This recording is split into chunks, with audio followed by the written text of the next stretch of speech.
programme features live coverage of an African safari and may include animal kills and carcasses. Viewer discretion is advised. It's going to find a snake slithering through the grass. This is Safari Live. Hello again, everyone, and it's a great pleasure to welcome you on board this sunset safari coming to you live from the Mara in Kenya. Now, as I said, there is a chance that the secretary bird may stumble upon a serpent in the grass, but as you saw there, it did gobble something up, and I'm fairly certain it's hunting locusts and or grasshoppers, and it's just a guess. I haven't actually seen what it's eating, but it has managed to consume a few small prey items. Now, I could be wrong, and they do feed on a variety of different animals, small mammals, little rodents, reptiles, insects, and from time to time, snakes. They're well known for hunting snakes. And what they do with all of their prey when they do manage to locate it is use their feet to pound down upon it, subdue it, and then gobble it up. Now, I've never seen a secretary bird attacking a snake, so it's something that I would love to be able to share with you guys. And who knows, it could just happen today. It's not just myself out this afternoon. James is also out in the Mara, and we've got Byron out in the Sabi sands in South Africa. And speaking of Byron, it sounds like he has found a big male lion. Okay. I don't really have many Safari Live. Okay. Good afternoon, everyone, and welcome to Djuma down in South Africa.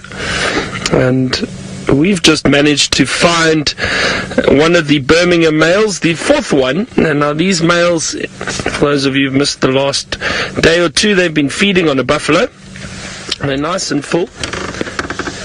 And good afternoon again. My name is Byron, and on camera with me is Senzo for today.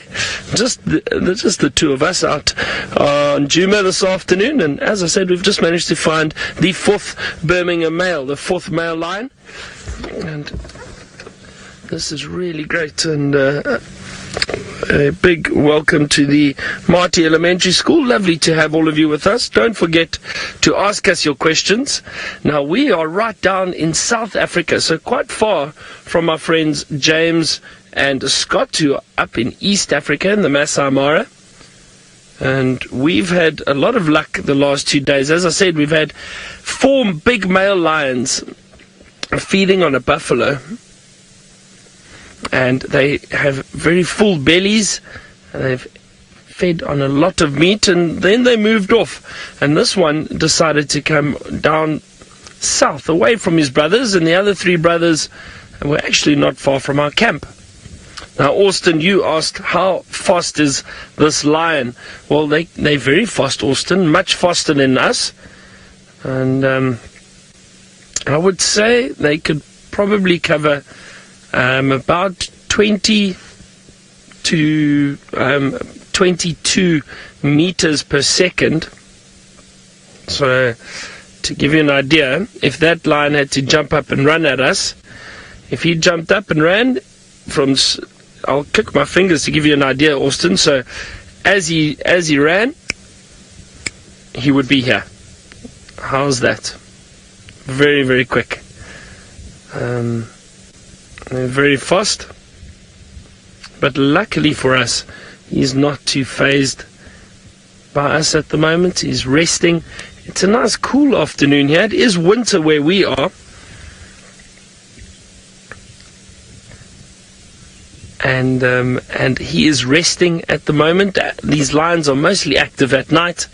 So it's nice for him to rest out in the open, enjoying a little bit of the sunlight that he's got over there. Now, while he rests, let's go back to my friend James in the Mara, who also has some resting lions.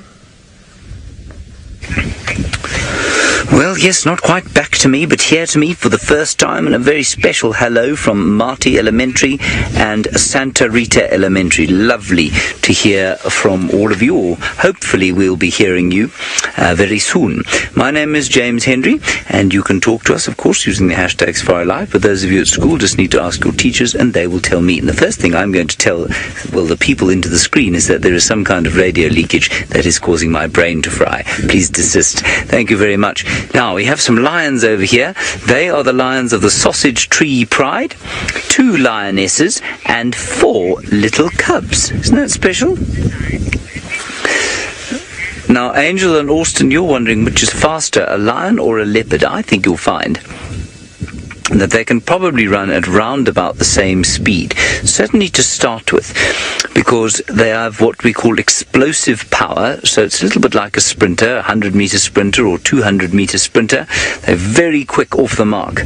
But the taller and longer you are, well, the longer you're going to be able to maintain that speed. So I think that if you were to race a cheetah, at least a leopard, and a lion next to each other, because they're very similar build, but one is just much bigger, the lion's much bigger than the leopard, I think if you were to race them over, say, a quarter of a mile, 400 meters or so, then I think you'd find the lion would probably win, just because they're bigger, and although they're built exactly the same way, I think the lion would probably win. But off the mark, over, say, let's say 50 meters, or that's 50 yards, which is roughly 150 feet, then I think you'll find that the leopard would win.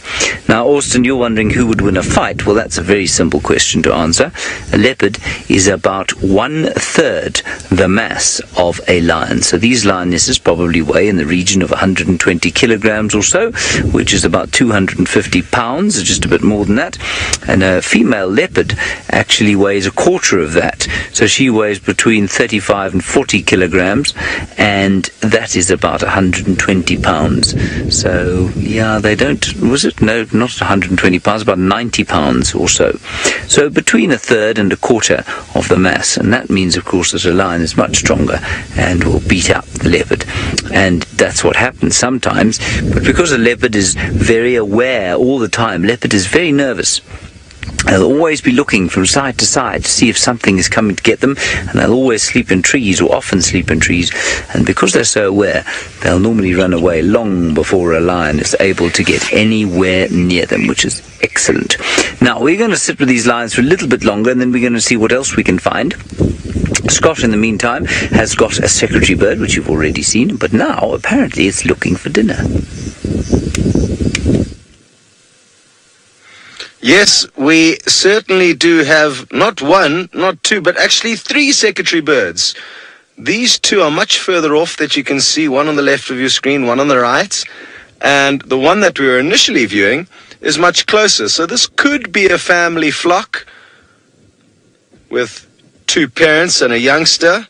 Hard to be certain, but I'm told that they sometimes do hunt as a family. And what's interesting is another thing that I've heard, but it's yet to be verified, and I've read it and I've heard it from actually some of the rangers that work here in the Mara that come out with us at night. And apparently when they do come across snakes, they sometimes take to the air and try and drop the snakes from a high height, and that way hopefully disabling them once hitting the ground. Wouldn't that be incredible to see? Now, there are other birds of prey that certainly do that clever maneuver. Some of the seabirds, seagulls, will drop mussels onto rocks. There's a vulture called the bearded vulture, or the lamachaya, of the highlands of South Africa, that also drops bones onto rocks to be able to access the marrow. But they are much better flyers, as a general rule, than a secretary bird is. Oh, and some buffalo in the background. Marvelous. But that would be a serious sight to see one of these guys taking to the air with a snake in its claws. Hello to Abby. You would like to know if the secretary bird is similar to your eagles in America. And yes, it is. It's related to hawks and vultures, which you certainly do get in America, and a few other birds of prey. which is the kind of broad term for all the eagles and hawks and goshawks and falcons. They're all slightly different, but it is actually in its own family. So it's quite a unique bird, but it's quite complicated how it is all broken down. One of the general rules, though, and this is an easy one to remember, so I'll teach you this little trick, is that in order to be an eagle, the rules are that you have to have feathered legs. So feathers all the way down your legs, and as you can see, this guy doesn't. Its legs only come halfway down its feathers only come halfway down its legs, which means it's not a true eagle. The only true eagles in South Africa or in Africa that have managed to get into the eagle family without having feathered legs are eagles called snake eagles. So that's one way of kind of knowing the difference or learning how to tell the difference between eagles or goshawks and falcons, but it certainly is a bird of prey. And what I think it's hunting now is grasshoppers and or locusts. Even though they can hunt bigger prey, there's a lot of grasshoppers around this area. So I'm guessing that is what it's doing, and I have seen a few fly up that it runs after. Hello to Aubrey. You would like to know how old do secretary birds get? And that's a good question that I actually do not know the answer to. And I'm guessing they can live quite old. A lot of birds of prey can live for quite a long period of time. Between 40 and 50 years is not uncommon for eagles to live to that kind of an age. And some of the eagles only become mature. They only get their adult feathers or plumage when they're around 6 to 8 years old. So that gives you an idea of how long it takes for them to grow up to be big enough to start raising an eagle family of their own. So I'm guessing anywhere between 20, 30 years as a safe bet, and maybe even older than that. And that's quite interesting. I was certainly quite shocked when I first heard that they can live for that long.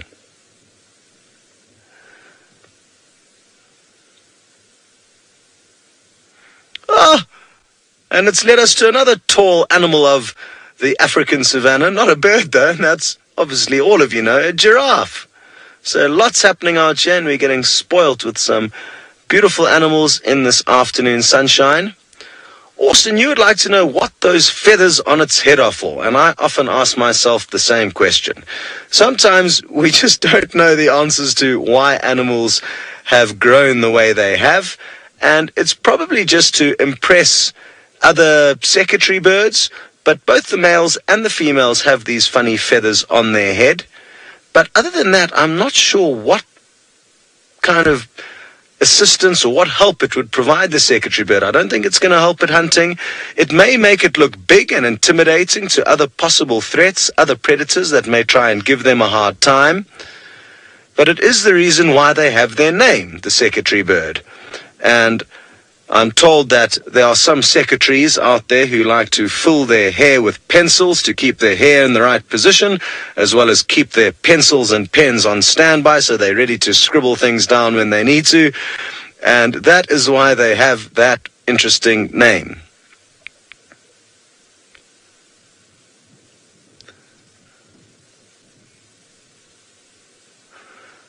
Oh, Raina, you would like to know what is the most rare bird that we can see here. And there's a few different types, but one of the secretive birds that I really, really like is called a Narina trogon, and it's a very, very beautiful bird. So what I'm going to do is look for it in the book and show it to you quickly. It's got incredible coloration, and it likes to live in the forest areas. And it's quite secretive, and just like us as humans, you get some animals that are a little bit shy, like the leopard, for example, and the Narina trogon, and other birds that are less shy. And take a look at this. This is the Narina trogon here. Beautiful, beautiful bird. Its call goes something like this.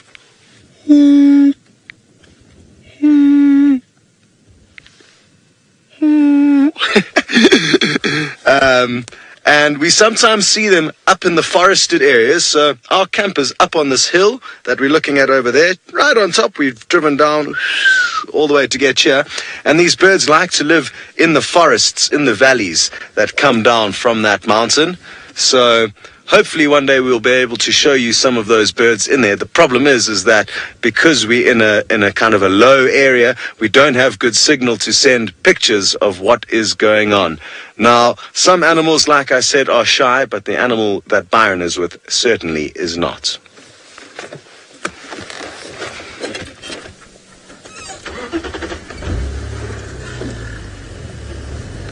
Oh, now, you've joined us at a great time, everyone, because the male lion has just stood up and he's starting to move.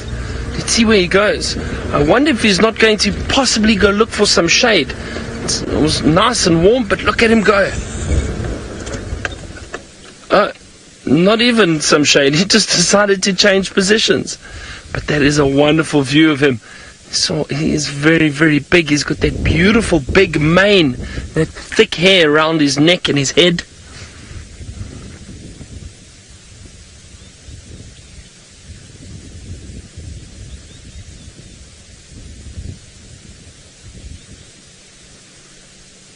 Beautiful light on him. It's a wonderful afternoon.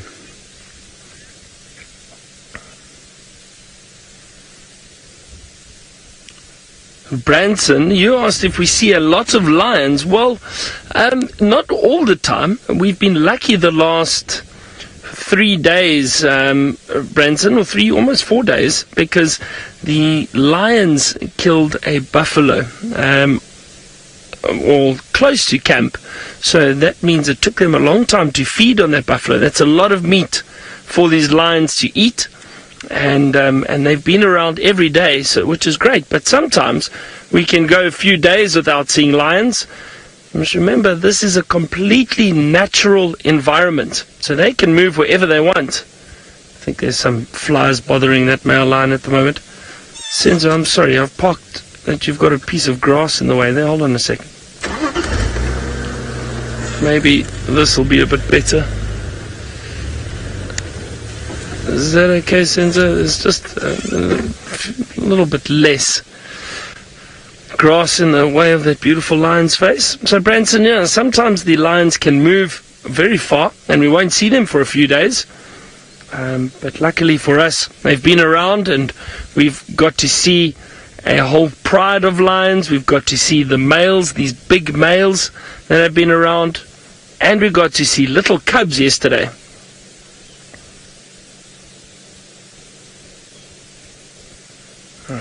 And brand new little cubs, which is wonderful. Nice addition to the pride, and they will hopefully grow up to be big lions within the pride.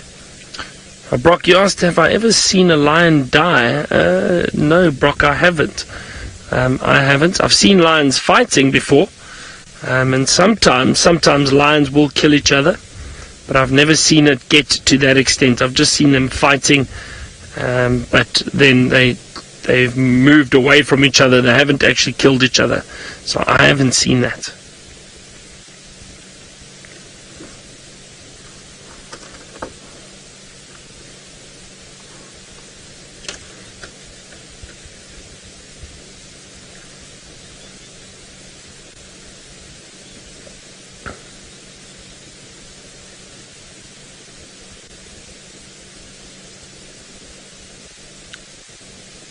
I wonder what some of your favorite animals are.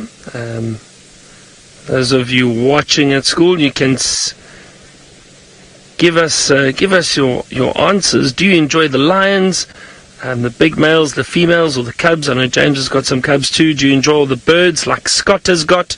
But let's go across to James and have a look at the lions that he has got in the Mara.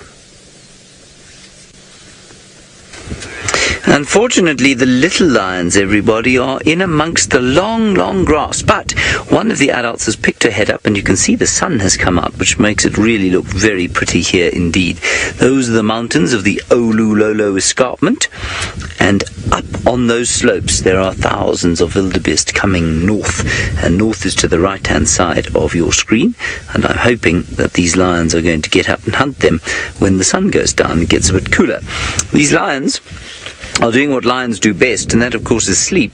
And it's really very special that at this time of the day you've been watching a male lion with Byron doing anything other than hide under a bush from the sun. So that's very special indeed. And Byron was asking you, of course, which one's your favorite, a lion cub, a lioness, or a male? And for me it's the tiny little cubs, you know. Stephen, you want to know if lions climb trees? Stephen, they can climb trees, but they're not very good at it, because a tree's got to be pretty big for a lion to be able to sit in it comfortably, but they can climb. I say they can't climb very well. They do climb up very well, but when they come down, they always look very awkward indeed. So if we look at this tree over here behind me, that would be a tree that a lion would really struggle to get up into, but I think what you'd find is something like a leopard could get up into it pretty easily, because a leopard, of course, is much smaller and in fact much more powerful pound for pound than a lion is. So yes, they can climb trees. They don't come out of trees very often, but in this area they climb more often than they would say at Djuma, where Byron is, and that's because they apparently don't like the biting flies that you find here. I'm not sure I believe that that explanation. I think they climb the trees here because it helps them to see what there is, because the grass is very long. And I also think it gives them a nice breeze on a hot day. I think it's nice for them to sit up in a tree sometimes in the shade. These guys, you can see, are lying in the sun, and that's because it hasn't been a hot day at all. And that moves very nicely into Aubrey's question. And your question, Aubrey, is how hot does it get here? Well, Aubrey, in the height of summer, it probably can get up to about 33 or 34 degrees Celsius. But for those of you living in the States, of course, you still use Fahrenheit for some reason that no one can fathom. And so that's about 90 degrees or so Fahrenheit, which isn't very, I mean, it gets much hotter down at Djuma than it does here. And the reason for that is twofold. First of all, we're quite near the equator, which means that the temperature tends to be pretty consistent the whole year round. So the difference between winter and summer where we're sitting here is very small indeed. And also, we're quite high up. We're sitting at the moment about, what is it? It's about 800 or 900 meters above sea level, which is around about 3,000 feet above sea level. And that means that we're quite high up. And if you think of it in the States, in America, you know that Denver, Colorado, for example, is a mile above sea level, which is, I forget how many feet that is. It's 1,600 meters or so. And could work it out in feet, I suppose. It's around about 50,000 feet above sea level. No, it's not. It's around about 5,000 feet above sea level. Anyway, no, it's not. It's nothing like that. I'm going to work it out for you next time you see me, I'll tell you. Anyway, this is just lower than that, and up on the mountains, it's actually higher than Denver. So you know that it's going to be much cooler than it is lower down there at Djuma, and of course further south, which means that the weather will vary a lot more. Okay, let's head across to Scott. I think he's probably got something very interesting to tell you. I've got no idea what it is, though.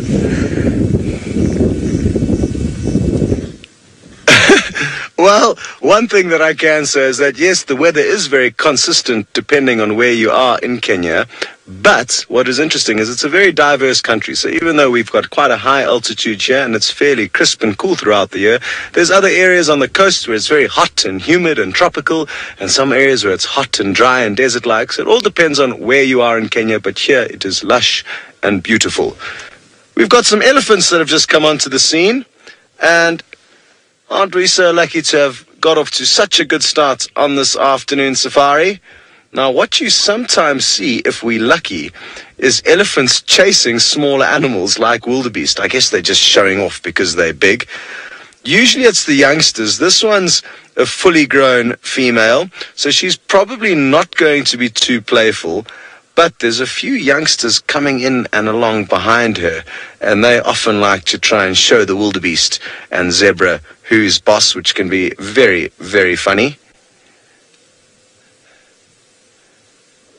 Now, this is quite a small herd of elephants. It looks like just the 4 of them that we can see here, but they may have split up from other members of their herd, and they will rejoin at a later stage. There's no set rules for how big herds will be, and I guess that's an important rule of nature, is that us as humans have got far more rules and routines, but animals can be quite different and often do their own thing, despite what we as humans may think.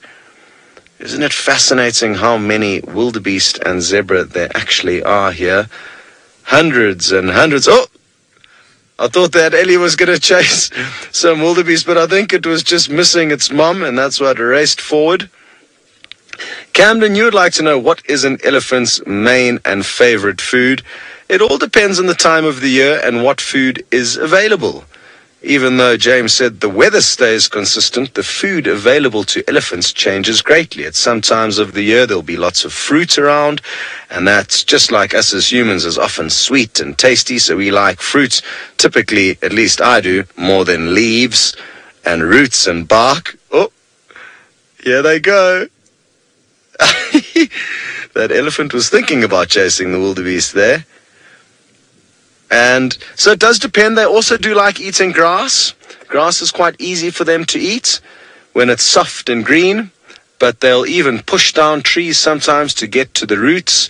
The roots of trees is kind of like a bank. It's where the trees store their money, just like we store our money in a bank. The trees store their nutrients and minerals down in the roots, and come springtime, they invest or send those nutrients and minerals and vitamins up from the roots, up into the leaves of the tree. So sometimes the elephants will push the trees over to get to those nutrients that the trees are trying to hide from them. I'm just going to keep quiet for a little bit. It sounded like the wildebeest started to talk for a moment, and it's quite a funny noise. That's me, but keep listening. It's a little bit windy. Oh, good, you can hear it. They're not discussing too much at the moment, but you heard that. And I always wonder, when there's so many of them, how do they know who's talking, who's saying what, who to agree with who? But they somehow manage to work it out. And as you can see, even way off in the distance, there's still more wildebeest. There's just wildebeest everywhere. Hello to Gracie. You would like to know, how big does a big elephant weigh? And around 6 tons. So that's about 60 big humans, to give you a rough idea of how much one elephant will weigh. And another interesting fact about weight and elephants is that one of those big 6-ton elephants can eat as much as 400 pounds of vegetation every day. That is a big salad, enough to feed many humans. Maybe 100 humans, or even more, I would say, would be able to not even help an elephant eat that much. And they're well developed and adapted to be able to eat all day. So that's why they've got those very big ears. It helps cool them down. It's not the fanning of the ears that blows air over their body, but it's the fact that they've got lots of arteries and veins as thick as hose pipes almost, that transport blood into the ears, and then the wind blows against their ears and cools their blood down, and that's what allows them to keep feeding throughout the heat of the day. Now, it's not very hot. Even though it's sunny now, there's quite a cool breeze blowing, and that's probably why the elephant's not having to flap its ears to help cool down just yet. Beautiful.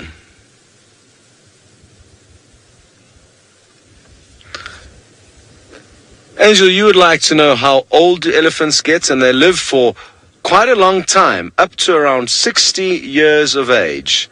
So that little youngster, to give you an idea, was probably about 2 years old, 3 years old. The smallest one we could see, this one we're looking at now, is probably about 5 or 6 years old. So they take, just like us as humans, they take quite a long time to grow up. And when they're first born, they need quite a lot of help from mom and, well, not so much dad. Dad doesn't hang around, but mom's very close by, but dad isn't. So it does take them quite a long time to be able to learn how to run, and even how to use that funny nose of theirs, the trunk. And they're a very unique animal, as you guys all know, with that funny long nose. And it does take Ellie's a little bit time to get used to. Diana, you'd like to know how long is an elephant's trunk when it's born? And I would guess about this long. So about 1.5 feet or 18 inches or 40 centimeters, depending on which measurement you prefer. And Austin, you'd like to know how long does an adult male's trunk get? I'm going to have to stand up for that. I would say at least as long as this, plus another half. So I would say about 6 feet long, almost probably as long as my body, actually. They are huge, huge, huge animals, bull elephants. And I wish I could pull up an old photo. What we do sometimes, what we used to do in Djuma, is we would let an elephant walk past, and then people would take a screenshot, and then once it was out the way, safely in the distance, then we would jump out and go and stand in the same place that elephant was, and then the people would match the two photos together, and then you could see how big the elephant was compared to us. But I don't know if I'll be able to find one of those photos now, Austin, sadly. But they are huge, huge, huge animals, probably twice the height of me, at least to the shoulder. And they are one of my favorite animals to view, a big, big elephant bull.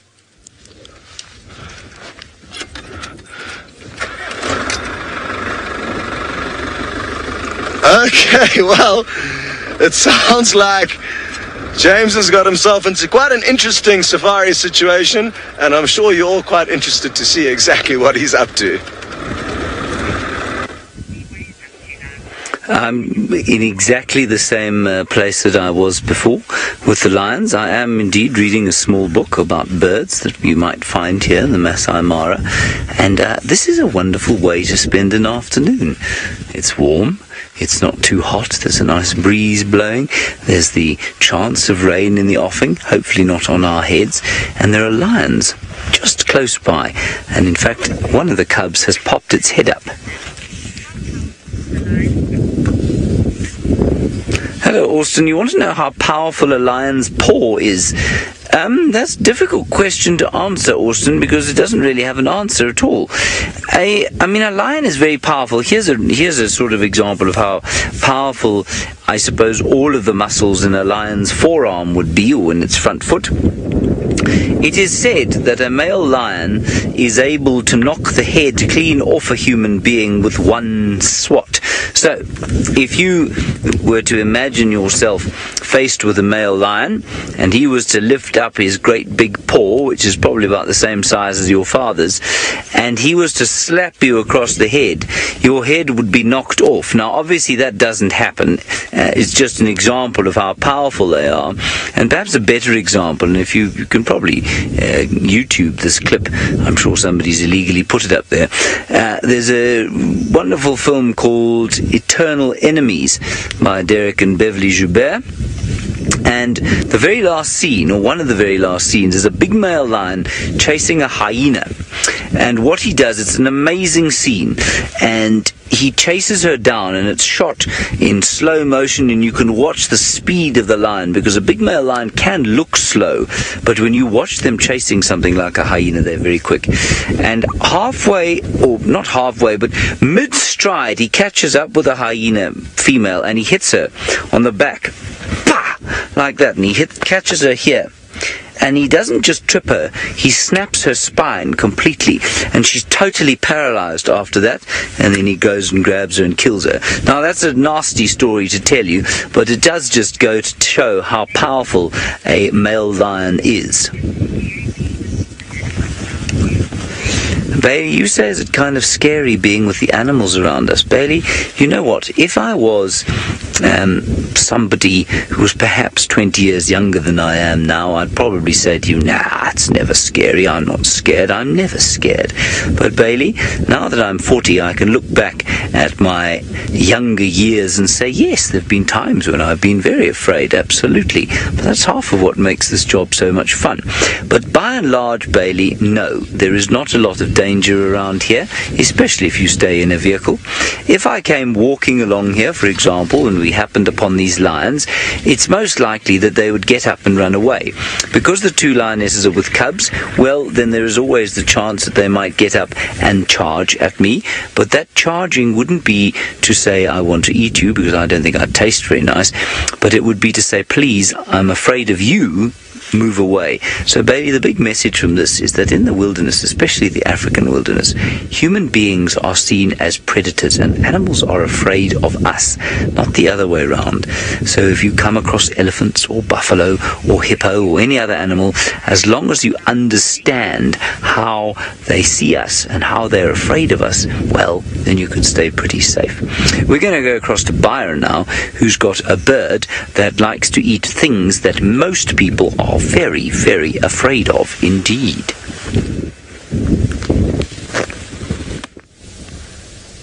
Oh, wow. Now, we found a beautiful bird to show you. It's a brown snake eagle. And there was a lilac-breasted roller that was busy mobbing it for a second there. But the brown snake eagle perched high in the canopy of that marula tree.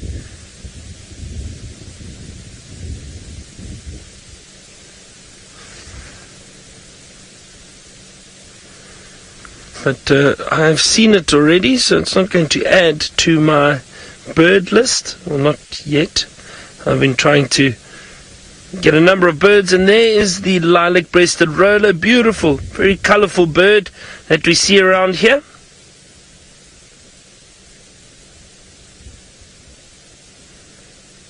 So some of the very pretty birds that we see out here in Africa.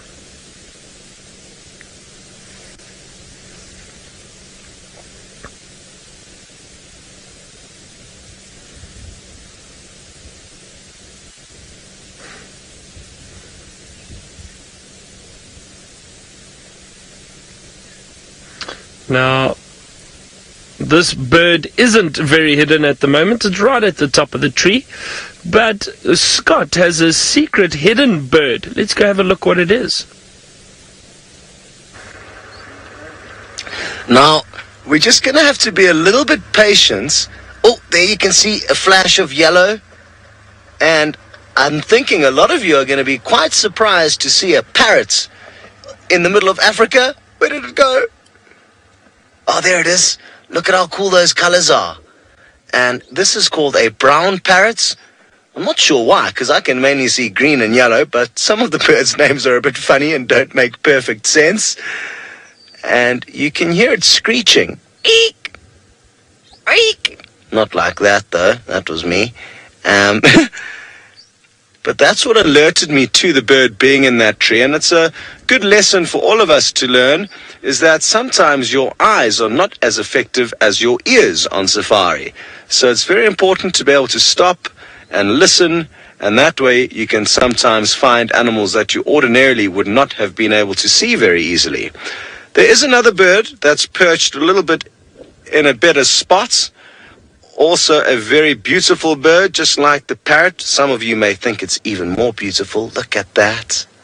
Oh, with perfect sunlight on it.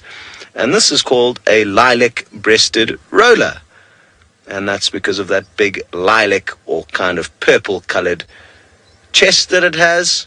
And this is my mother's favorite bird. So, Mom, if you are watching, I hope you are enjoying this visual because it is a great one.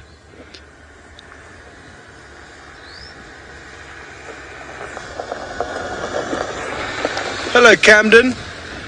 You would like to know what kind of trees we get here in the Mara. And the tree that we're looking at now is called an Egyptian date tree. There's lots of different types. There's acacia trees, the date trees. There's a whole bunch of trees, actually, that I still need to learn, to be completely honest. I haven't done my homework just yet, and I haven't been in this area for very long. So there's lots of trees here that I'm not entirely used to, that are different from where we are used to working in South Africa. So like I say, I have got to start doing some homework to learn the trees. But as you can see, in the distance, there's not too many trees in the Mara, and a lot of them are the same species or the same type of tree, but it's mainly a ginormous sea of grass. Look at that. The trees that you can see off in the distance there, those are along a big river called the Mara River, and that's why there's lots of big trees growing along the edge of that. There's also some trees that we get back in South Africa that also occur here, like the ebony tree or the jackalberry tree. But as you can see, it is mainly a large, large sea of grass. Abner, you would like to know what is my favorite animal? And that changes from day to day. I've probably at the moment have fallen in love more with cheetah than with any of the other animals, and that's because I haven't been able to spend much time with cheetah until coming to the Mara. This is a great place to see cheetah, and we've been lucky enough to be following around 5 males that have teamed up together. And even though cheetah males do sometimes team up, which is abnormal for cats, because lions are really the only cats in the world that realize the benefits of teamwork and join together, both male and female, cheetah, just the men do. And to have 5 of them join together is quite a big group of them, and we've been getting some incredible action following them, and I've been learning a lot about them. They're very, very interesting animals, and areas where I've worked before, it was mainly lion and leopard were the big cats that we saw a lot of. So probably at the moment the cheetah is my favorite, but I've got favorite mammals, favorite predators, favorite herbivores, favorite birds of prey, and I often change my mind. And I guess maybe that's why I still love being out in the bush, because we keep changing it up and mixing up things, and that's what keeps it interesting out here, is that there's so many different things going on. Why don't you go and ask James what his favorite animal is? It will be an interesting answer, I am sure. Well, yes, I suppose it might be interesting to some of you, especially as we don't seem to get that animal here. The animal that is my favorite out here is something called a wild dog. And we get them at Djuma, so Byron might be very lucky and find one today. But there have only been 2 seen here in the last 5 years or so. And they're like Africa's wolf, and they're about the size of, say, a German Shepherd or an Alsatian. They don't have hair nearly as long, and they've got big round ears like that, and they are brown and white and black, and they almost look like they've been painted camouflaged, and they're in fact sometimes called the painted wolf because of the way they look. And the reason I like them is because, well, you know, they're a little bit like human beings in that if one of the group is sick or one of the group is old and injured, then they will look after that individual. But there are very few animals out here that will do that. Those lions, for example, even if one of those cubs gets injured, the mother will hang around for a while, but eventually she will just leave it. Hyenas, almost the same. But only the wild dogs, and of course the wolves of North America and Canada and all of the northern hemisphere, will behave in exactly the same way as the wild dog does down here. So that's why they're my favorite. Now up ahead here, I'm just going to turn the engine off so we can roll along there.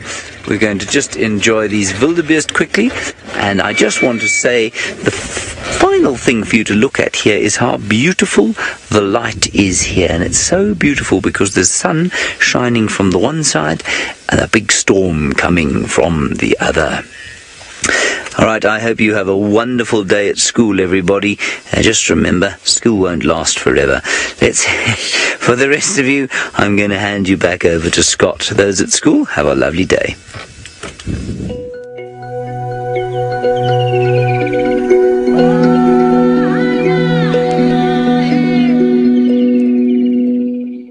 Hello everyone, my name is Scott, and it is a great pleasure to welcome you all on board with myself and Manu.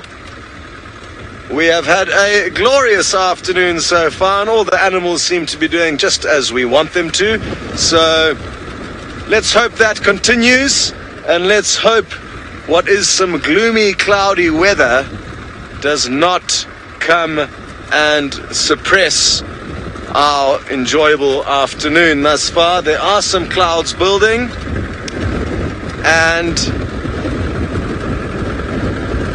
we must not forget that this is a live and interactive safari, and by using the hashtag Safari Live, you can communicate with us. So please do. We would love to answer your questions, hear from where in the world you may be watching. If you're a new viewer, if you're an old-timer, it's not that we're not interested, but of course we would like to welcome the newbies onto the safari and get them into the swing of things as soon as possible.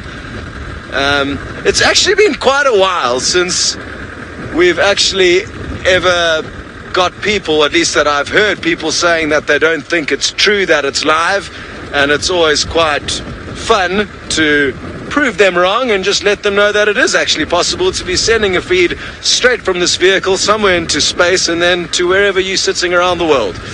Anyway, enough of that. We're going to send you across to Mr. James Henry, who is deep in a herd of wildebeest. Here's a very small herd of wildebeest, everybody. Not very large indeed. My name is James Henry, and I will tell you that Scott proved that we were live today by whistling the only song he knows in the world. Happy birthday. I'm not joking. That's how he did it. We have a lovely herd of wildebeest there, and I'm always slightly amused at this time of the show because the directors normally say to us, right, we're going to cross over from the school drive and then we'll hand over to the adult drive, which of course has all sorts of meanings that are really a little bit amusing, and one might cover one's mouth with one's hand and go because of course this isn't an adult drive, it's just everybody's drive. So here we are with our normal drive and a small herd of wildebeest, and we are, I would say, about 1 kilometre, no, not quite, maybe 600 metres or so from the lions. They are not looking this way, but we thought we'd just have a look around here and see what's going on, and then we'll go back to the lions by the time the sun goes down or if the rain starts. Let's head back to Scott now. I believe that he's got something that is not dead, but alive. How awesome. I don't know if you got the end of that call. Yeah, keep going. Keep singing for us. I wonder what's causing it to call like this now. Is it trying to compete with the canoes? Who knows? Anyway, off it went. That is a George Clooney kukul, or the more official name is the white-browed kukul, but I saw all those little white flecks, much like George, so I thought we could adapt the name just for this little joke. And some of you may have seen those with the other presenters that are, let's see if we can get that. It's going to be tricky though, that secretary bird on the move. Oh, nice one, Manu. Straight in on it. Good hustle. Oh, and they've taken us straight into their home. I wonder if they've got a chicken there. Let's watch closely. Now, I've actually seen them on top of this tree before, early in the morning when we've been out all night. When dawn broke, I remember this beautiful scene of seeing these two secretary birds. What are you doing? Are you guys? They seem to be almost kind of courting one another / being blown over by the wind. Interesting behavior. It would be so cool if we saw a little chick plonk its head up. Now, for those of you who have just joined the safari and weren't with us earlier, you wouldn't know that these are secretary birds, so best I let you know that that's what they are. They're mainly terrestrial hunters. They walk through the plains looking for food. And that was great camera work and great timing to be taken straight into their nest and just to see this interesting head bobbing behavior. I've never seen this before, and I guess it's kind of secretary bird dance move, essentially. You can see they're definitely looking down at something there. Now, whether they are just checking out an egg or a baby or just, admiring their handiwork at nest building, I'm not too sure, but there's certainly some kind of a display or some level of excitement that they are experiencing. Magic. Absolutely magic. We need to try and get the hot air balloon to float over there, Manu. You can snipe them from above. The other bird that we saw and we had such a great visual of was the white-browed cuckoo, a cousin of the Birch Hills cuckoo, which you get down south on Djuma, also known as a rainbird. I'm actually not sure. Let me check quickly in the old booklets what the what the white-browed cuckoo's call sounds like. I'm guessing it's going to be similar to that of the Birch Hills.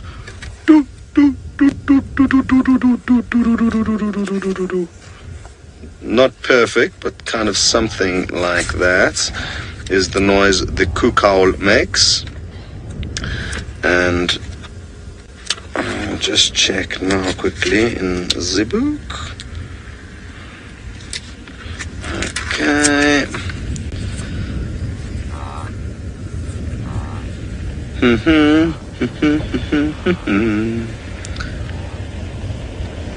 A much more hurried series of descending hollow notes than other cuckoos, except Birchall's, which means, I guess it's quite similar to a Birchall's cuckoo, if I can make sense of what they've said there.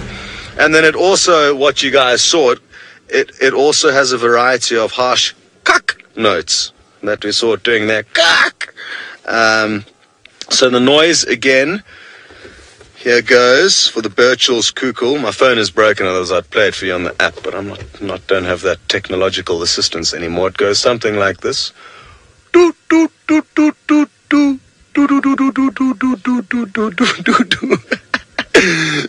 Something like that.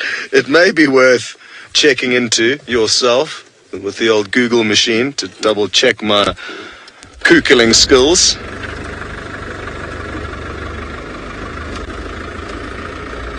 Well, Byron's arrived at one of the Djuma ponds, and I'm told there's a number of birds awaiting you there. That one. Well, Scott's had some luck with those secretary birds. We at Chitwa Dam, and we've got obviously our resident hippo. The schools have left us, I know, so we're going to spend some time at the dam and see what we can find. There's a lot of hippo activity. There are, what I can see, 2 crocodiles out. There's one on the bank right in the middle over there on that little island. You might be able to see it. I'm sure you will. There you can just see the tail.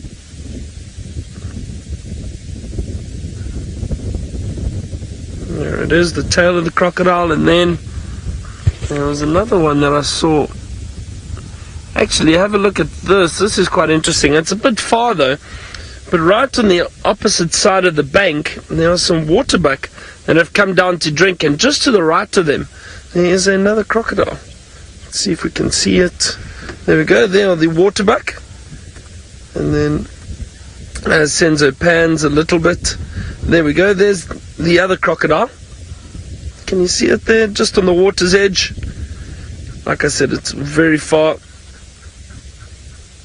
I don't think those waterbuck are in any threat or in any danger, because that crocodile is out in the open. They can see it, and I think they'd be able to move away before that crocodile tried to launch itself at them. That's also a fairly small crocodile.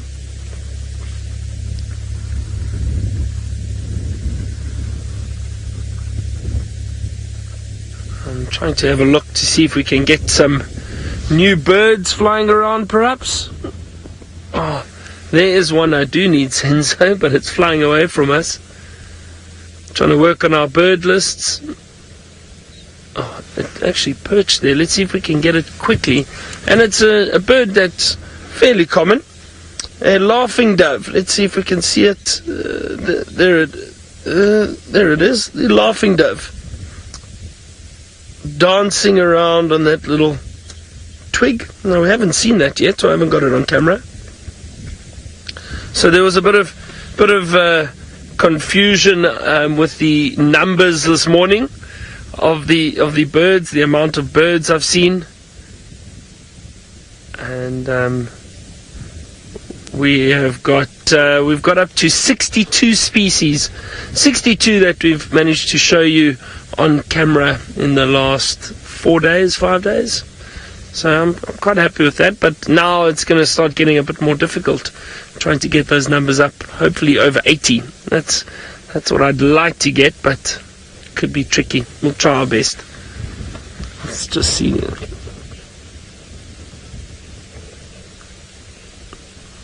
Now there are some wire-tailed swallows, these little ones. Now Senzo, I don't know if we can potentially get them on camera, wire-tailed swallows. If we get a glimpse of one, there they go. Very, very pale white breast, long, thin, but they're very quick, very difficult to see. Senzo, it's amazing. There we go. We can definitely tick that. Wire-tailed swallow, another swallow to add to the list. We've got a few of them now.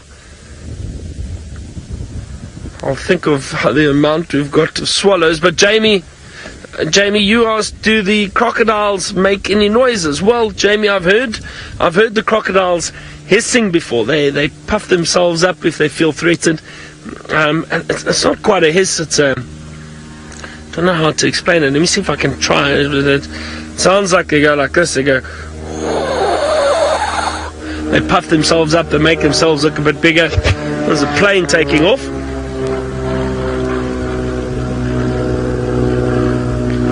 I think that plane just dropped some guests off at the lodge.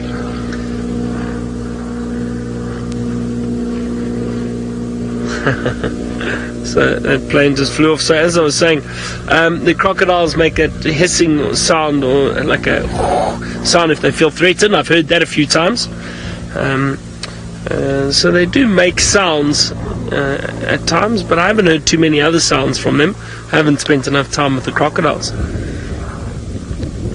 Now, I'm just trying to think now. Those swallows, was chatting about the swallows that we've seen, and let me think. We've seen the lesser striped swallow.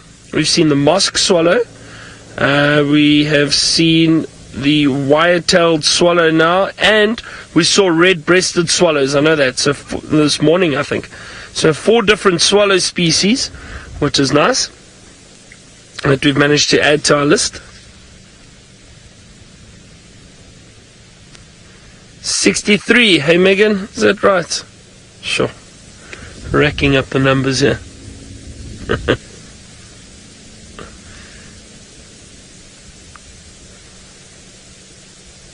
Senzo's having some fun following the birds around. I wonder if those fish eagles are around. Actually, I haven't had a look. There is indeed a fish eagle in the tree opposite us in that direction. You might be able to see it. There it is.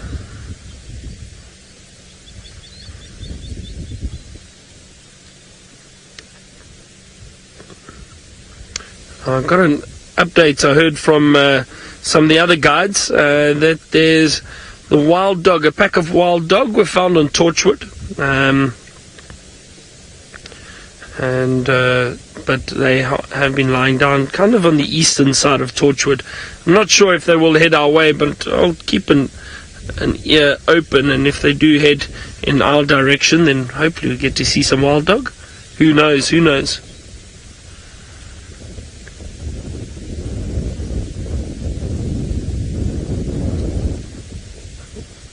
Might also try. I think I'll head back into that area where we had those lions this morning. A little bit later though, maybe we're lucky and get them waking up and possibly moving to the water hole for a drink.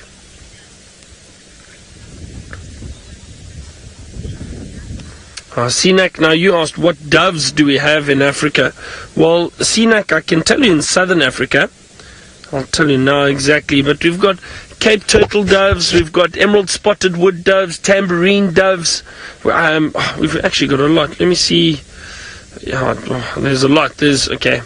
African mourning dove. Let me count them quickly. African mourning dove, blue spotted wood dove, Cape turtle dove, emerald spotted wood dove, European turtle dove, laughing dove, lemon dove, Namakwa dove, red-eyed dove, rock dove, and tambourine dove. 11 species of doves that we see just in southern Africa, not to mention the rest of Africa. So there are a number of species of doves. So there's a bit of a chilly wind coming off of this dam at the moment. I wonder, Senzo, shall we try reposition on the other side of the dam? Maybe we have some birds in and around that little island area. Maybe get a better view of the crocodile. I think, why don't we do that?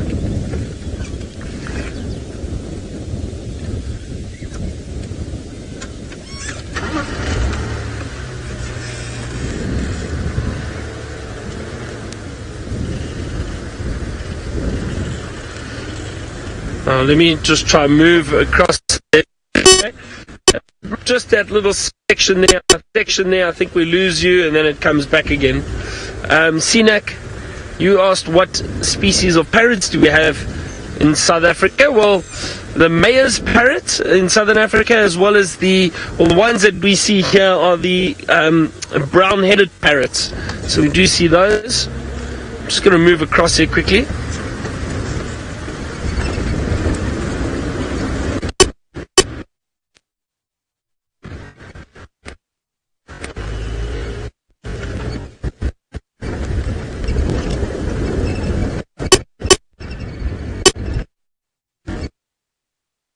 Almost there.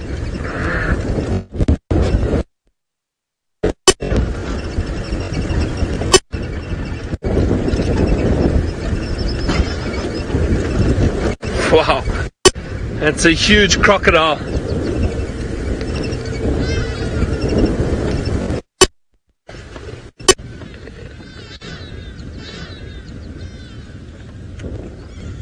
There we go. Megan, is our signal okay? It should be alright.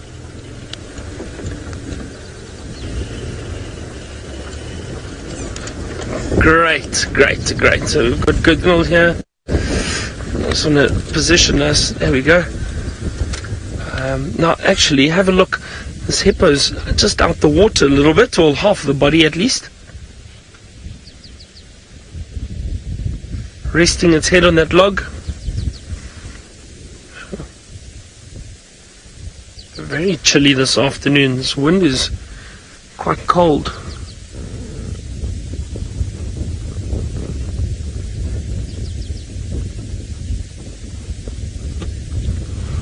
Amanda, you asked, do the crocodiles ever bother the hippos? No, Amanda. Well, very seldom. It's almost like an unwritten rule or unwritten agreement between the crocodile and the hippo. They generally tend to stay out of each other's way because they know they live in the same habitat.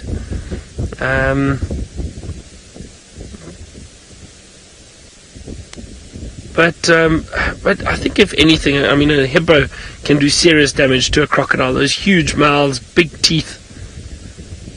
But generally they stay out of each other's way. I think there's a lot more interaction between hippo and crocodile up in the Mara, purely because of sheer density. The amount of crocodiles and hippos they have in the same rivers and crossings and that. So there's probably more interaction there than we see out here.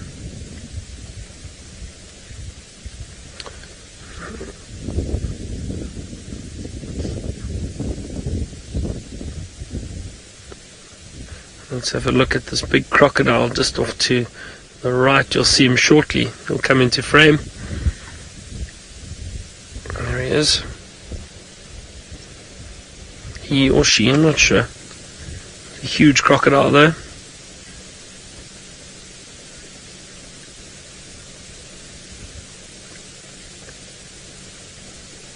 Kanda, you asked, is there a size difference between the crocodiles we see down here and the crocodiles they see up in the Mara? Most definitely. The crocodiles that they have seen up in the Masai Mara are massive. Those are huge prehistoric beasts that they see. But the main reason for that is purely because the amount of food they eat.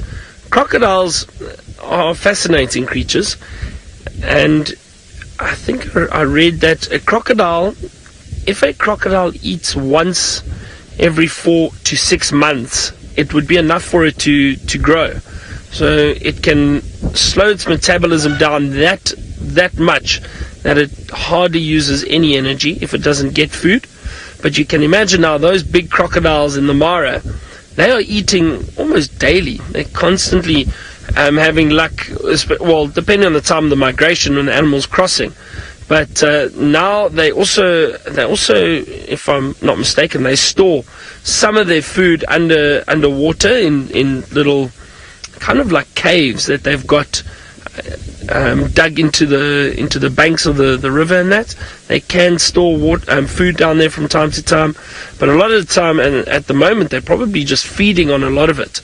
So because they're constantly feeding, they're getting much bigger than the crocodiles we get down here.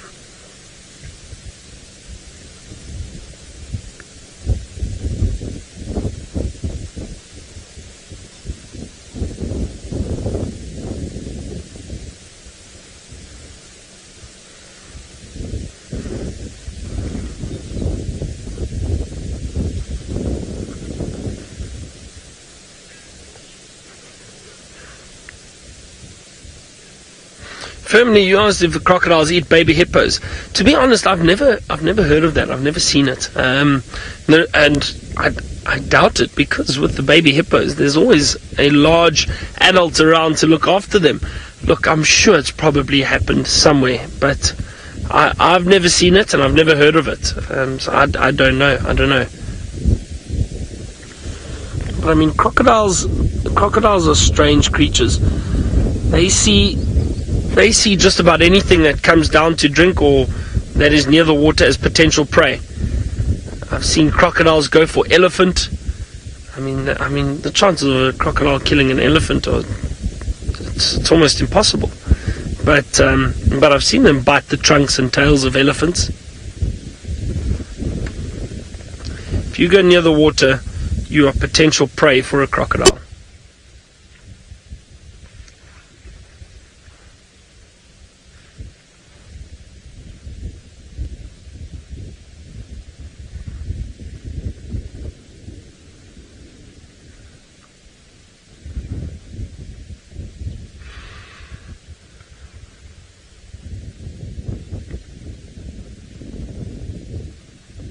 I haven't seen elephant come down to drink at the dam for quite some time. There was a period where we saw a herd of elephant here almost every day or every second day. We'd find elephant down at this big dam drinking, but haven't seen them down here for a while. But you know, you get movements of these animals.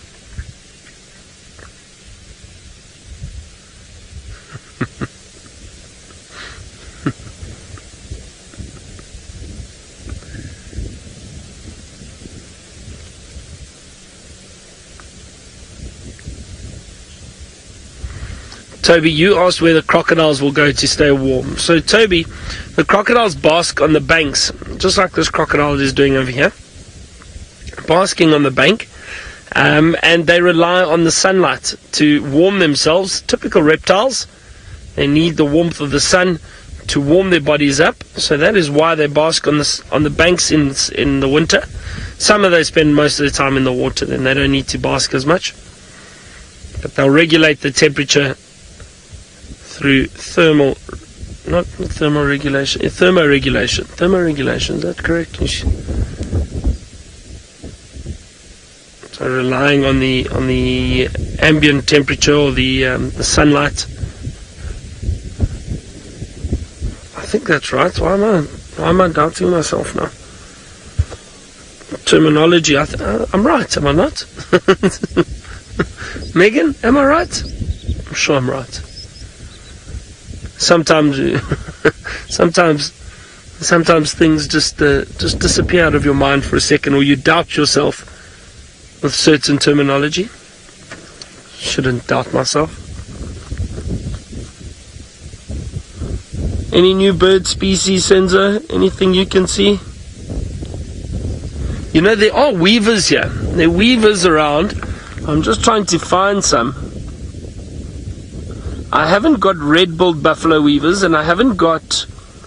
there are... which weavers are there? I think they are the village weavers. I think the village weavers are around here too. Wow, this fish eagle actually is so close to us. Right up in the tree. So comfortable. That's amazing. Oh, one of my favorite eagles. That is very, very beautiful. Very sharp beak. Beautiful yellow face. That white on the chest.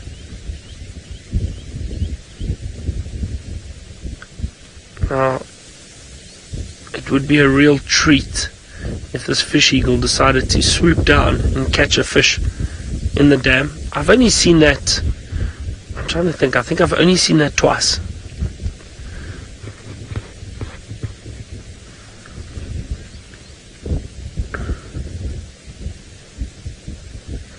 Alright, well, I might hang around this dam for a few more minutes. If nothing happens, we'll probably move on. But let's head across to Scott, who's apparently driving through some moody skies. Into me. Yes, we are heading straight towards the storm in the hope that we will chase it away by being aggressive towards it rather than fleeing. We're employing the same technique that one should employ if an elephant charges you. Rather take 2 steps towards it than 2 steps away from it, because then it will feel like it has got the upper hand. So a bit of reverse psychology against the storm. I think this is the same road I took this morning. Yeah, it is. It's the same road. And we managed to have an incredible serval sighting just on the left-hand side of the road, about 100 meters up ahead. Sorry for those of you who were not with us. It was great, great quality. We followed this lady serval around for about half an hour, I'd say. Got some great views of her. By far the best serval sighting that I've ever had. So that was a highlight.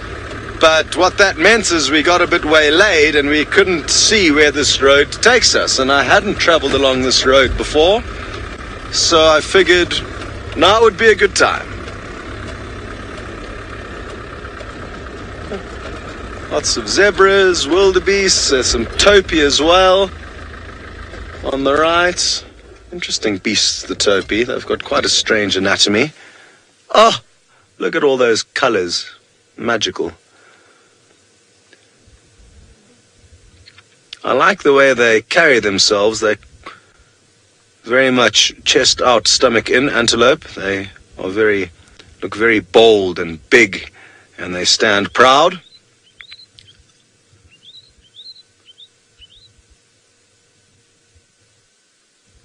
Good. A beautiful contrast with them and the zebra.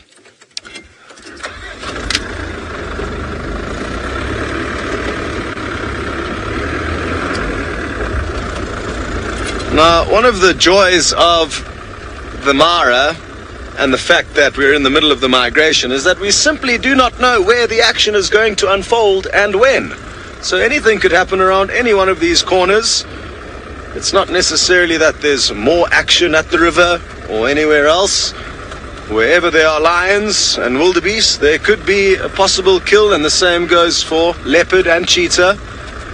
The leopard certainly snipe the wildebeest as well as the cheetah, as you've seen with the Musketeer Coalition. And evidence of this is right here. Some of you who were on the morning safari would have seen this poor old baby gnu. Not where it belongs. Up in a tree. Looking fairly sad.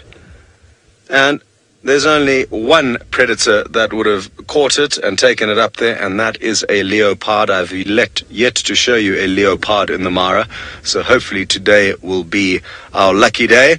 While we continue to search for that, we will be sending you back to James. Right, we found a nice herd of wildebeest, everybody, in a gorgeous patch of sunlight with the oncoming storm, and I just think it looks too fantastic for words. Now, there may well be some lions lurking in the grass somewhere around here, maybe a cheetah or even Scots leopard, but at the moment all we can see predator-wise is the most gorgeous picture you'll ever get of a black-breasted snake eagle in the tree up beyond there. Is that just not too spectacular for words. It's so spectacular, I may have to take an illegal photograph. What do you think, David? Shall I take an illegal photograph? Good. Good answer. I've just taken one. It wasn't a good one, but I have taken one. And I think the juvenile to the side, or the other bird, you can see one on the right-hand side there. I think that's a juvenile black-breasted snake eagle. And I mean, you could not paint a picture like that if you tried. Oh, wow. That is very, very special indeed.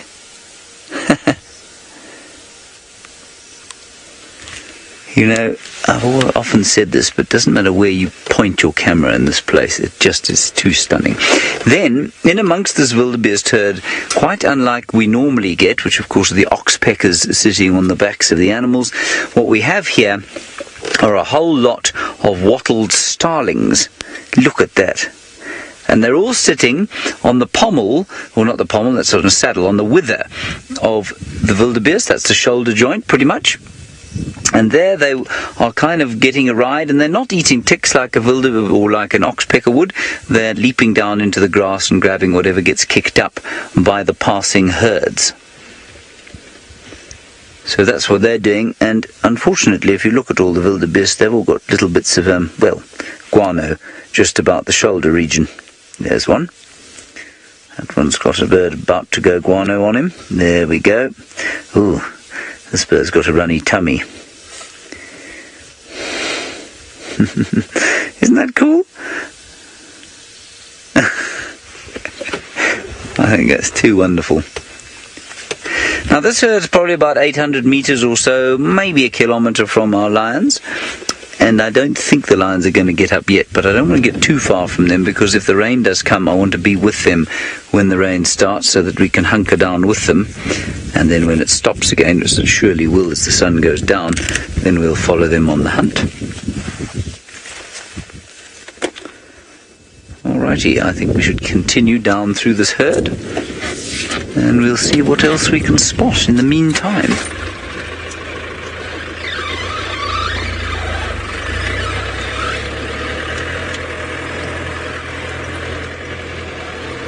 We've still got Rebecca. Rebecca, you still there?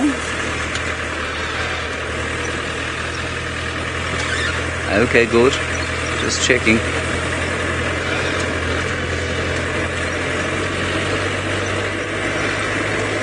Here is some more zebra. Herds all spread out. And the other thing I wanted to show you actually around the corner was a whole group of eland. And I think that the number of eland we've been seeing over the last day or so is indicative of the fact that another phase of the migration is underway. So we have all the eland coming up, and then behind them I think will come all of the Thompson's gazelles. I just want to see if I can get into a position where we can see the eland. And I'm fascinated to see if any of the lions will actually hunt the eland, given how big they are. Now, Kobe, you're wondering how dangerous the storms are here in the Mara. Kobe, they're not very dangerous. I mean, they're not dangerous like, I know there's been an enormous hurricane, of course, there in Houston that's created a whole lot of damage. It's nothing like that. Yes, the wind can get quite strong. The most dangerous thing about the storms here are possibly the lightning. And that could hit the top of the car, I suppose. But if you're careful enough and you stay away, generally they're not very dangerous. They're more unpleasant than they are dangerous to be stuck in. So we get wet and we get a bit cold and then we get a bit miserable. But other than that, no, they're fine. They're not too dangerous at all. Good question though, because storms can be very dangerous. Let's go down through here. See what else we can find. There's a vulture coming off the ground. Ooh, there's some vultures. Arabian, you're wondering if bushfires occur here. Yes, they do from time to time. Sometimes they get set by human beings, but sometimes they will just come through an area like this. But it's so wet at the moment. There's been so much water, so much rain, and so there's so much green grass around the place that it's very unlikely that a bushfire would be able to take hold in grass like this.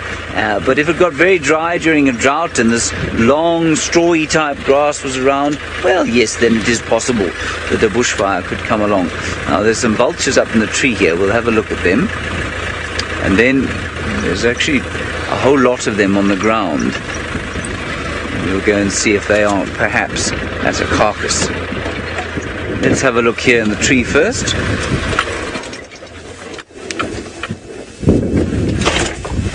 There we go. Ooh. Now, again, the colour is beautiful. And what we've got there, of course, in the middle is the Ruppel's griffin. And I always think that if I was a white-backed vulture, which are the other three, I'm not so sure I'd be standing next to a Ruppel's griffin, because really the Ruppel's griffin makes them look a little bit ugly. Can we say that? They just don't look nearly as regal, do they? They look a bit sort of plebbish. So I really think the Ruppel's griffin, which we don't really get in South Africa, they have been seen once or twice, but not very often. I think it's the vulture of choice in this area. Lovely golden tip to the beak. Perfectly white patches on the feathers. Very nice indeed.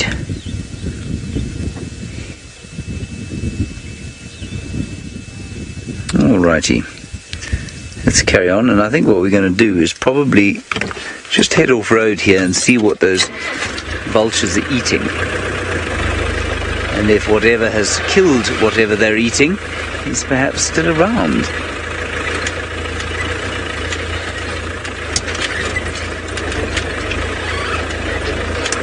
Now Annabelle, you're obviously a bit of an avifaunal fundi, which means you like birds, basically. And you say, have we seen any Egyptian vultures around? No, Annabelle, I haven't seen any around here, but I do know that they are on the list, and I do know that they have been seen here. You probably knew that, but I haven't seen one, no. Let's just check in the tops of these trees and underneath. Looks to be like quite a large carcass here, I think. Maybe we'll be lucky. We're heading towards them, about 200 meters to go. Not far now.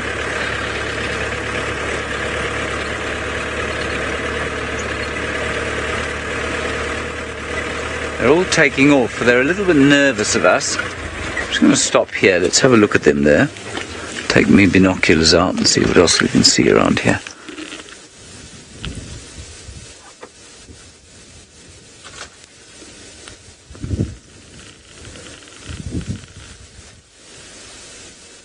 No, I can't see anything.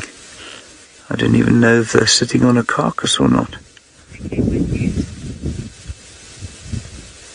It's very nice indeed. And in fact, the best part of this picture is the tree behind them. David, no, not that one. Just behind the vultures. Oh, you filmed that one flying. That's good, very good. I see what you were doing there. No, on the ground. And there's a tree. Yeah, and just above that, look at that beautiful colour. The light catching the tree there. Too nice. Okay, let's carry on and see if there isn't something there. I don't think we'll disturb them off their meal. I think they're just resting there.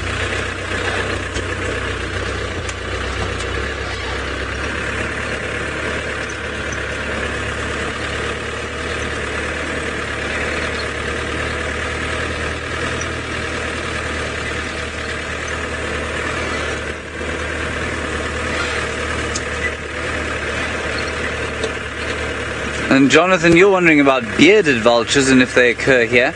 Jonathan, no, the lamachaya or bearded vulture is largely found in... Oh, look at the mongoose on the side here. I'm not even sure if it's found in Kenya at all. It's found in the mountainous regions of South Africa. I'll just check for you quickly here. And I suppose it could be found in it is found in Kenya, but it is found potentially here, actually. Their distribution might sometimes come over here, but it will be found largely in more mountainous, rocky areas. And the lamachaya, for those of you who don't know, or the bearded vulture, have you still got the mongoose? They've flown away. Is a bird that has a very interesting feeding behavior. It picks up bones, takes off, flies up into the air, and then it drops them on the rocks in order to expose the marrow. So the rocks, under the strain of terminal velocity, not the rocks, the bones, will break open, and that's a wonderful food source. It is unutilized by just about all other vultures because they obviously don't use that method. But I've never seen one here. And like I said, the distribution does kind of stretch over this area slightly. And so it is not impossible that one day we will see one pop over here.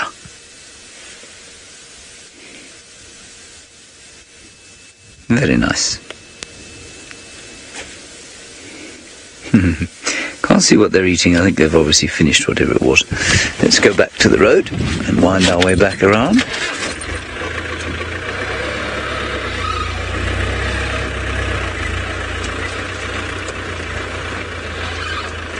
There's something on the ground there. No, it's nothing worth looking at, Darby. I think it's really the very old remains of a wildebeest that has passed on and shaken off this mortal coil.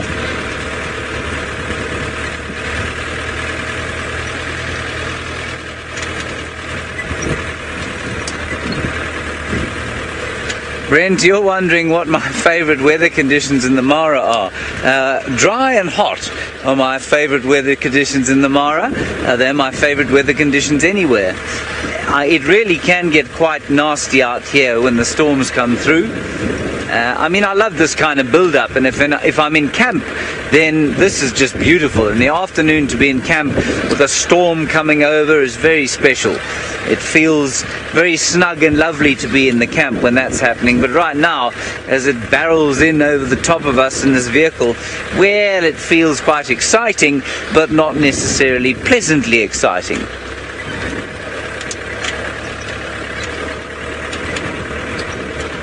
Try and find the road again now.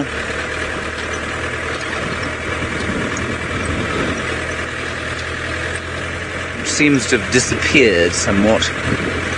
Anyway, that line of trees in front of us is the Mara River, and just going to check the time. Yeah, I don't think we're going to get that far today. I think we're going to angle back towards the lions as it starts to cool, and of course it's going to get darker earlier tonight because of the storm, and so I think what we'll do is angle back that way and see if they don't get up and go hunting.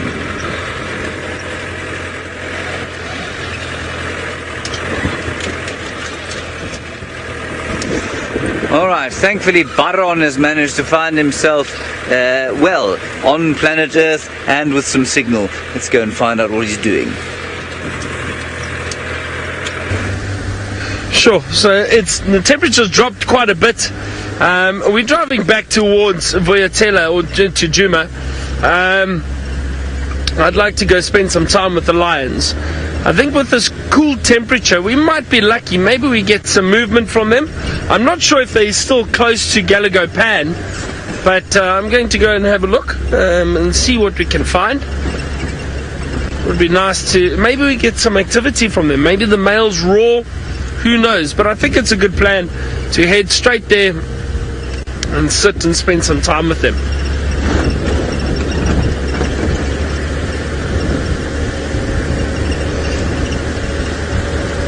Now, the other day I drove past this tree, this big knobthorn, and I found what appeared to be a hole for a pearl-spotted owlet. Why don't we have a look and see if it's here? Give me a second, Senzo. I'll turn around for you a little bit. It doesn't look like there's anything there. Let me just see. Let me scan with the binoculars first.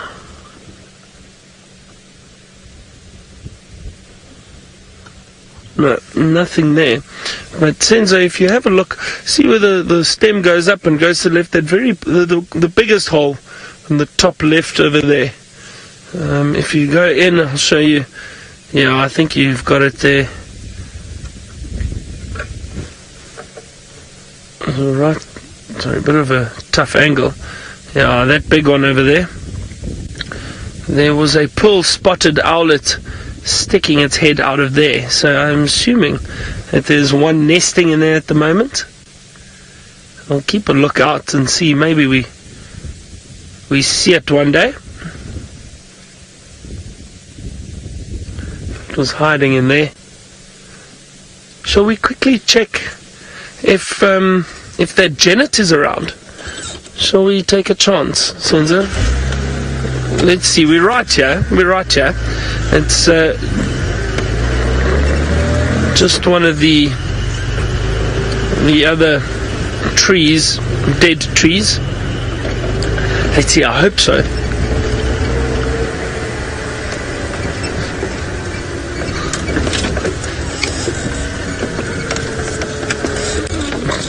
Yeah, exactly. Like Senzo says, I should roll and switch the car off. So we're going to do that. Try and keep quiet.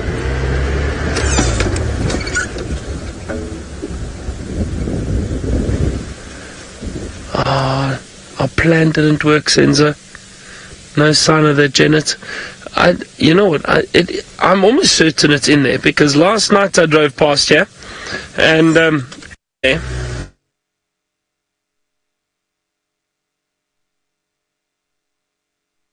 light, but just of the face sticking out. So it's definitely still in there. I think what happens, maybe when it's colder, probably just moves further up that trunk to stay warm. That's what I think. I'm not sure.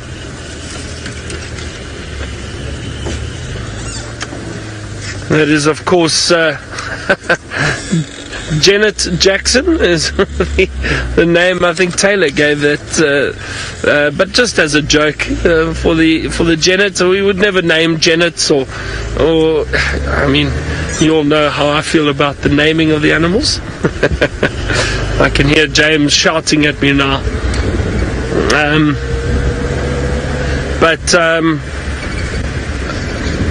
Taylor, apparently, speaking of Taylor, she's in the Mara, safe and sound, on her birthday, hopefully celebrating.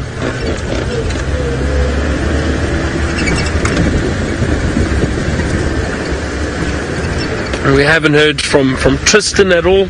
He's on leave. He's disappeared. It's quite sad. He just forgets about me when he goes on leave. He just, no messages, no phone calls. It's very sad.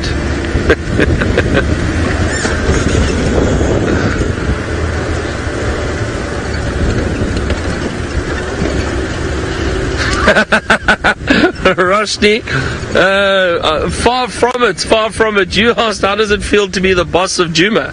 Well, I don't know. We'd have to ask. Basically, I think the hierarchy goes like this now.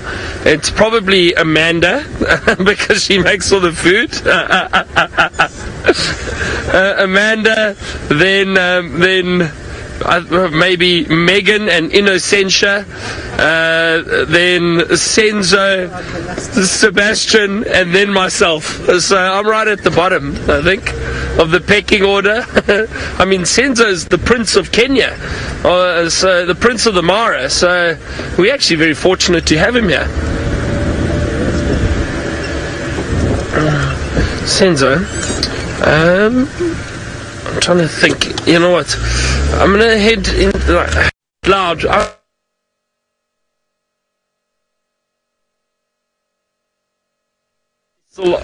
In that area. If not, we can head back around to where we had the other male earlier this afternoon.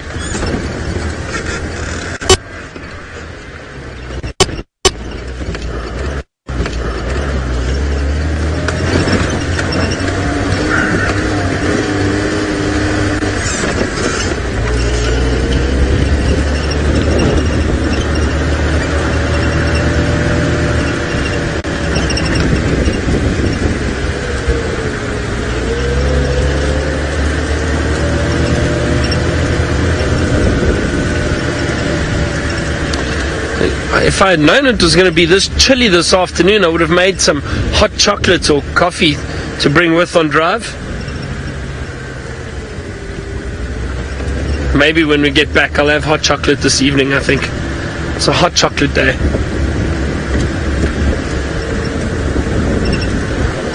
Sinak, you asked, what is the prey of that little owlet, the pearl-spotted owlet? Sinak, a number of various things. So they prey on small bird species, little lizards. What else do they feed on? I'll tell you now. Maybe little rodents, little mice and that, definitely. Let me just see if there's anything else that I've missed. I don't think so. I wonder. Senzo, shall we quickly have a look down here and see if that other male is here, perhaps? Let's first... Why not? We are here. Let's see if the one male is still lying in this area, and then we can head back to those other three. We're not far from that male. Sinak, I'm just having a look here quickly. So the pearl-spotted owl, I want to make sure I haven't forgotten anything or missed something of what it feeds on. So insects, some insects, rodents, bats, lizards, small snakes.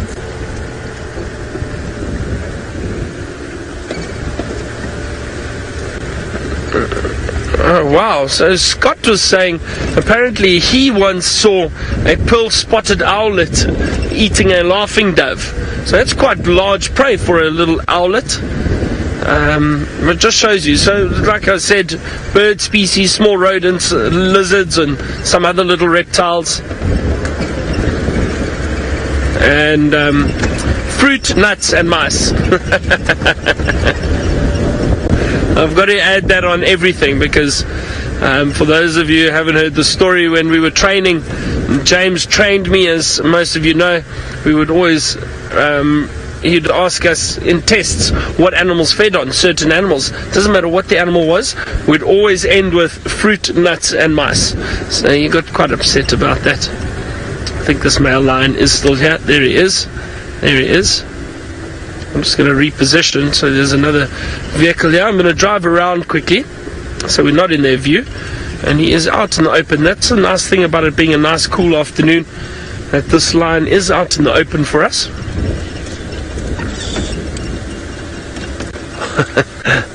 He looks very content. Look at this. Let me reposition. There we go. Now this is the male that we found a little bit earlier. Oh, look at that.